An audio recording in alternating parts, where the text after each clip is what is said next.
আজকে এখানে দাঁড়িয়েছি দুর্নীতির প্রতিবাদে। আমরা সরাসরি এখানে এসে দাঁড়িয়েছি যে আজকে আমাদের শীতলা ফার্মে যে টেন্ডার হওয়ার কথা ছিল লিচু, আম, তারপরে পাটের খড়ি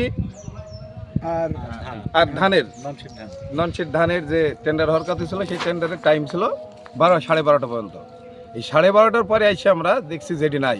যেটি কোথায়? যেটি এখন চুয়াডাঙ্গায় বলে ফোন দিলাম যে ওইখানে কোনো শিডিউল পড়েনি গো। মেয়ের পরে ফোন দিলাম, এখানে কোনো শিডিউল পড়েনি গো। এখানে যে কটা শিডিউল পড়ে এখানে পড়েছে। এই 12:45-এ যেটি ফোন করে বলছে যে চুয়াডাঙ্গায় নাকি শিডিউল পড়েছে। তাহলে আমরা এত বেলা শুনলাম যে কোনো শিডিউল পড়েনি। আর এই টাইম ছিল 12টা পর্যন্ত ছিল লাস্ট টাইম, তাই না? ইমন 12টা পর্যন্ত ছিল লাস্ট টাইম। 12:45-এ কীভাবে শিডিউল পড়ে? এটা হচ্ছে জেডির কাছে আমাদের প্রশ্ন যে আপনি 12:30টার পরে কীভাবে শিডিউল এখানে ফেললেন।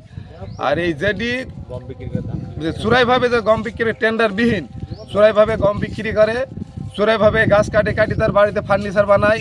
আমি মনে করি যে প্রশাসনের প্রতি দৃষ্টি আকর্ষণ করব যে আপনারা যদি এই জেডির বাসা এবং সয় সম্পত্তি আপনারা তদন্ত করেন, দেখবেন কি পরিমাণ দুর্নীতি করেছে বিগত এই 17 বছরে সরকার ক্ষমতায় থাকা, আওয়ামী লীগ সরকার ক্ষমতায় থাকাকালীন। এই জেডি পরিচয় দিত যে শেখ হাসিনা তার আত্মীয়। এই আত্মীয় পরিচয় দিয়ে গাংনী পাট বীজের যত লেবার ছিল, এই লেবারদের ওপর অমানসিক নির্যাতন চালিয়েছে। এই জেডি 5টা লেবার খাড়াইতো আর 50টা লেবারের হিসাব দিয়ে বেতন তুলত। এই জেডি ঘাস মারে 20 মারত ধান পুড়ি দিত, দিয়ে খাতা কলমে দিত যে এই পরিমাণে আমাদের লস গেছে।